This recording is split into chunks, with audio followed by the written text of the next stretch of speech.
same. Motion carried. Okay, we'll get into the department reports. Chief, you have anything you want to bring up? Mr. Packer's here tonight. He's going to present these financials to you, and we'll turn the floor to Mr. Packer. All right, you guys have in front of you your annual budget. That is the packet that you receive every year. The monthly budget has not actually been done. However, in talking to our software provider, they cannot actually print the monthly allocation part of it. They're working on it right now, and I actually made the suggestion, and they said, hey, that would be good to have. And so I put it into their team, and so hopefully in the next couple weeks they will actually have that capabilities to be able to print that. And as soon as that happens, I will get that to you. I do not have financials as of this time. We'll cover the year end. Sure. The first page in there is the 2018 budget cover sheet. That basically is just a summary of everything. I believe you guys saw that whenever you approved the budget. On the next page is the 2017 activity. That's through 12/31. It is 99% complete. Not quite 100. There's a few other adjustments we have to make, but we are definitely close to that. That has to be published by April 1st, so we will get that in the paper. That is just a state law that we have to do that. Do you guys have any other questions on that? So you can see you're just seeing some of this for the first time, but very similar to last year's budget. And if you guys have any questions at all, please feel free to give me a call or come by and see me. I'll be happy to answer anything.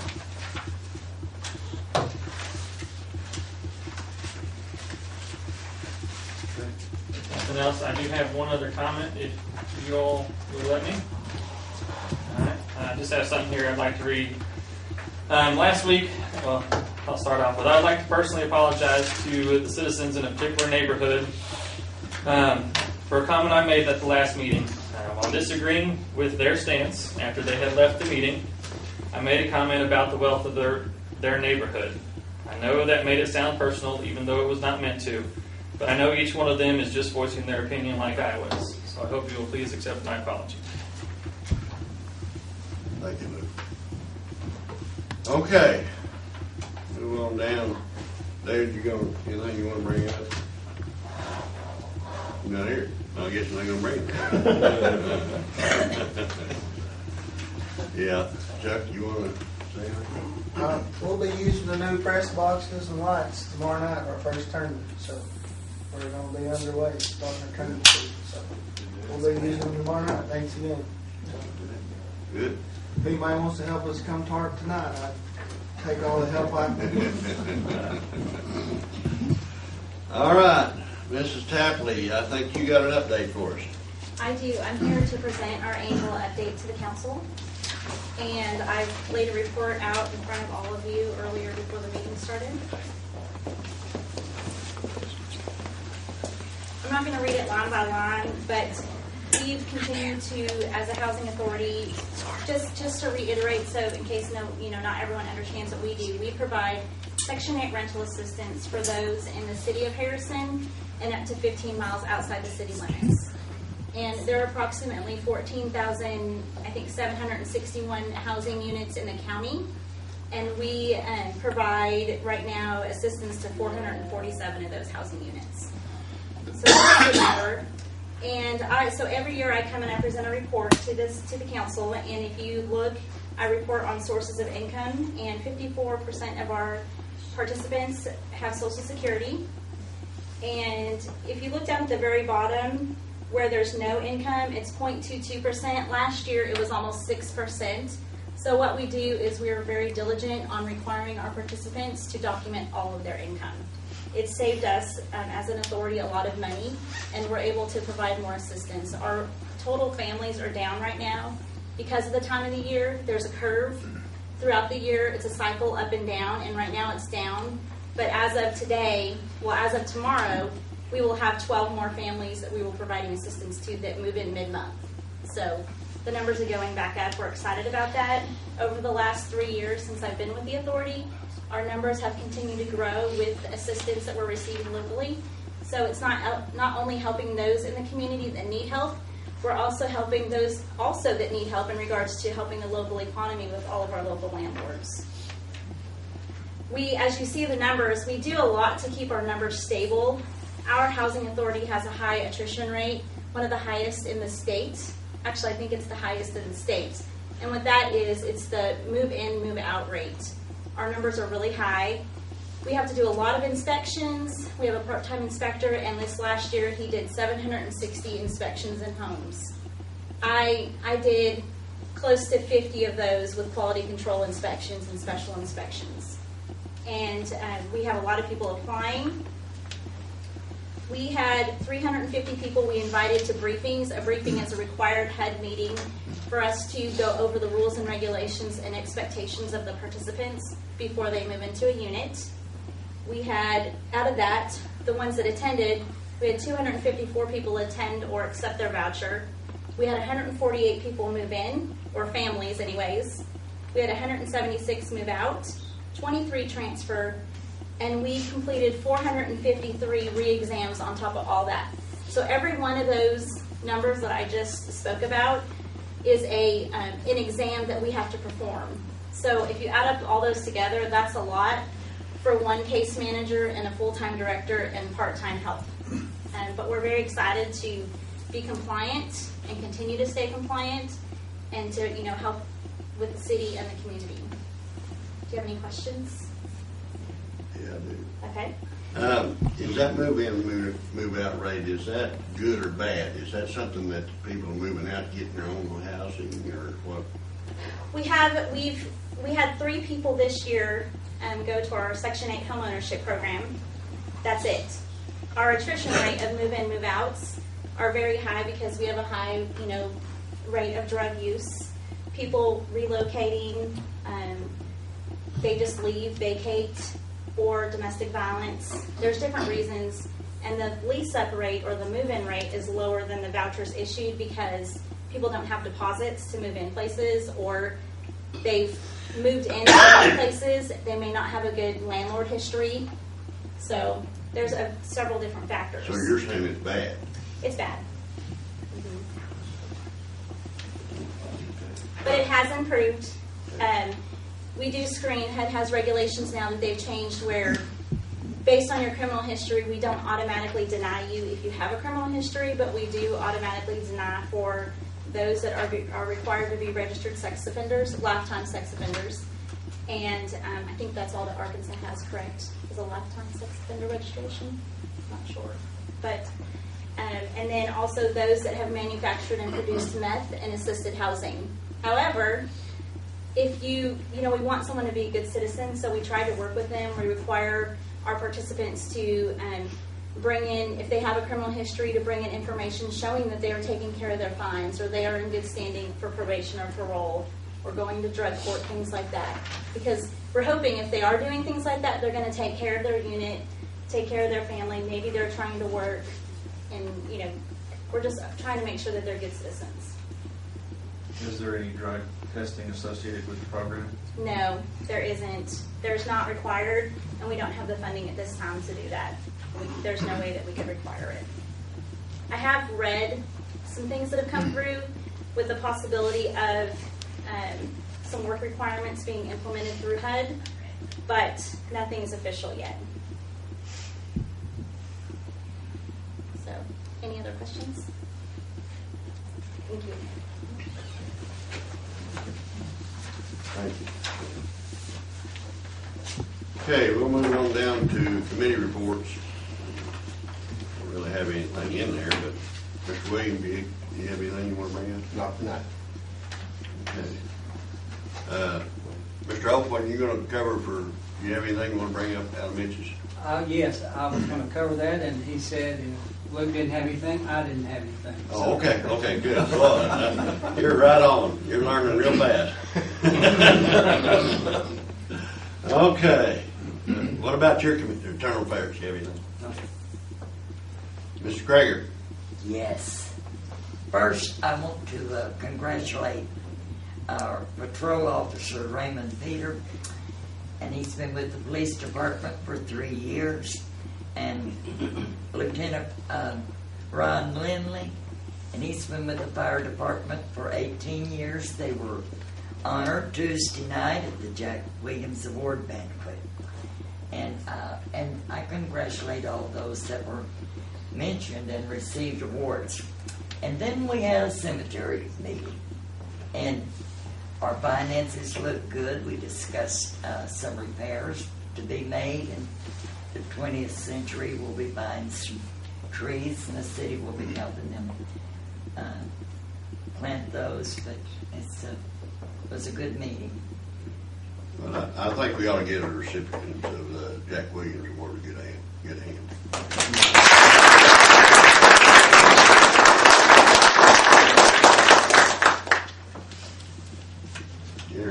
Anything else?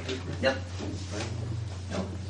I was just really proud that of our local and our firemen and all that were honored. Okay, Mr. Oswald. Nothing. Mr. Andy. Were we gonna read the dog ordinance tonight? We're gonna read several ordinances. Since Dan's not here and Mr. Williams is not elected, we decided I will have to do that probably, and if I do it wrong, he's gonna slap me. So, okay, we will go these ordinances in, and I will say, the master street plan is not an ordinance. It's only an up and down vote for adoption. That's all it is. Okay, we'll start with the zoning code ordinance, and at this time, I will entertain a motion to put it on its first reading by time. I want to make sure it's by title only, because I don't want to read the whole thing. I'll make it. Second. I have a motion and a second. Place the zoning code ordinance on its first reading by title only. Any discussion? Okay, it is ordinance, so I'll have to have the clerk call the roll, please. John Oath, Yes. Brian Oswald, Yes. Keith Kirkpatrick, Yes. Joel Williams, Yes. Dina Taylor, Yes. Chris Head, Yes. Mary Jean Krieger, Yes. Mitch Magnus absent. Motion carries. Motion carried. An ordinance replacing and updating Title 14 zoning code and declaring emergency. And Mr. Phillips said we did not have to do this. No, and can I make one more request? As we go through the second and third readings to remove the emergency clause, Okay, yes. that wouldn't be, I don't think that's prudent on a zoning. Zoning. And the same request. Okay, well, that'll give it an extra 30 days then. Yes. Okay. All right. We'll move on down. Okay, this ordinance here, I didn't get the ban on this, but it really needs to read land development regulations instead of new subdivision regulations, so I'll read it as that. Okay. Okay, I entertain a motion to put this ordinance on its first reading by title only. So moved. Second. I have a motion and a second. Any discussion? There being none, the clerk will call the roll again, please. Brian Oswald, Yes. Keith Kirkpatrick, Yes. Joel Williams, Yes. Dina Taylor, Yes. Chris Head, Yes. Mary Jean Krieger, Yes. Mitch Magnus absent. John Oath. Yes. Motion carries. An ordinance replacing and updating part of Code Title 15 to adopt land development regulations. That is reading. Okay. Okay, on the city master street plan, did you all get docked out on those? Did you see the docs that Wade sent out? They are out on the Google Drive. Yes. A revised map as well as a revised written document. Okay, here's a new master street plan up here with the revisions already made on it that came out of the planning commission and also out of the committee meetings last week, the council committee meetings. That revision is removed Old Farm Road and industrial to 43. Is that right? Caps. To Caps, excuse me. Caps. That section there has been removed out of that street. That will be filed at the county clerk's office when it's passed. Now, this one, we will not file this stuff till we do all these. Is that right, Wade? We probably won't file with them all at one time. All together, yes. Okay. But at this time, I'll open the council to adopt the master street plan. I'll make that motion. Okay, I have a motion to adopt. Do I hear a second? Second? Okay, I have a second. Any discussion? I would like to see this plan go back to the zoning and planning for critiquing. Are you making that motion? Yes, I do. You're making a motion on top of the motion. Okay, Jerry. Sorry about that. Okay, But okay. I was, Okay, you made that motion. Do I hear a second on that motion? Do I hear a second on that motion? Do I hear a second on that motion? That motion dies for lack of a second. All right. Okay, we have a motion on the table to adopt the master street plan. All those in favor by aye. Aye. All those opposed, same. aye.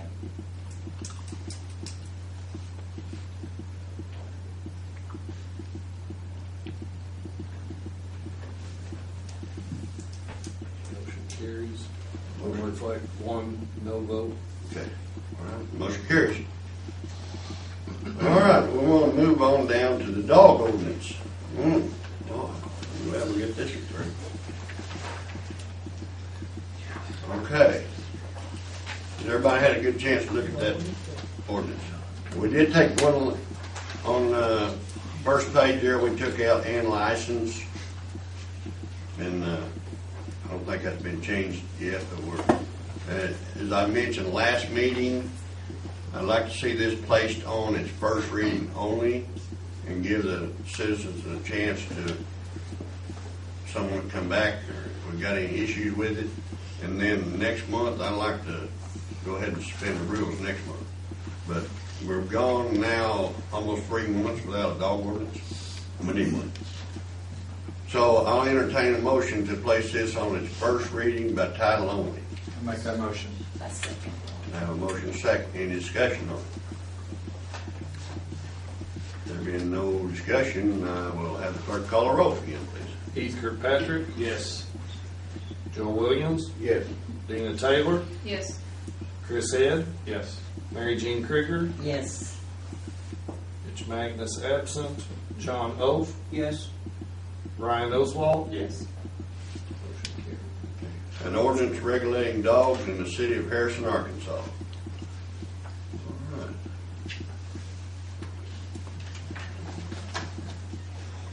Gosh, wow, what time is it? 20 after? We need to stay a while. I got a few things to say. Okay, I do have an appointment to make with our Parks and Rec. We had Mr. Brandon Myers that he has actually moved out of town, but he has taken a position in Fayetteville, and he's in Fayetteville.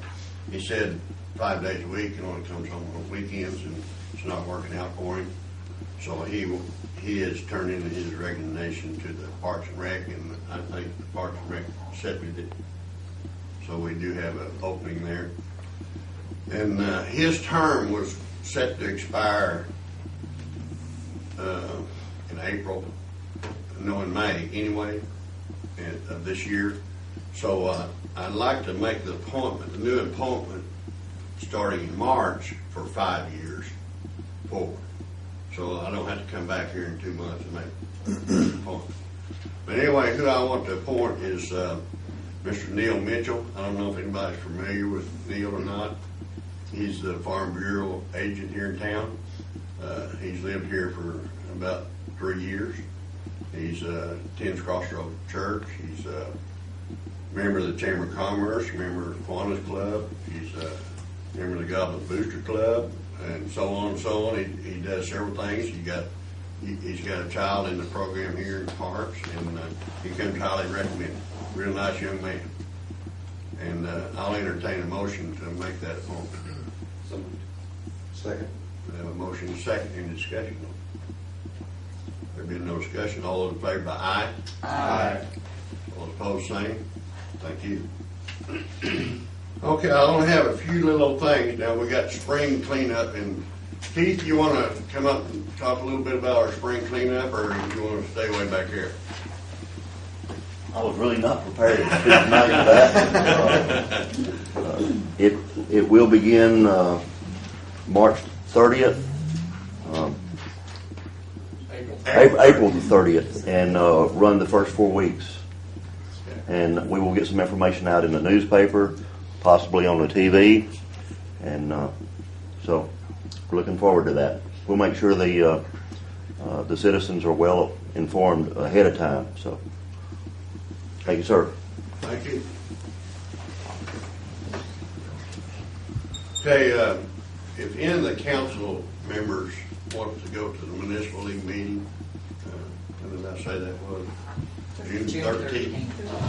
You need to get with Christine on that so she can get your dues sent in and get a room of, so choose down there. So you need to get with Christine as soon as possible on that. Some of the council members it's gone in the past, and it's very informative, especially for new members. And I suggest if you want to go and can go, that the city will take care of that. Just get with Christine on that, though, so we can get you booked in. Okay. I do not have anything else. Does any of the council people want anything, bring anything to the table? Okay, I'll open it up to our group. Is anybody out in the audience? Yes, sir. I just want to thank you for allowing us to speak. I know there's times when we were able to speak that really you didn't have to let us talk. Okay. We appreciate that. And we really do appreciate the members of the council. They spoke for us as the voters, and we really appreciate that. That's it. Thank you. Thank you, Mr. Irvin. Anybody else like to say anything?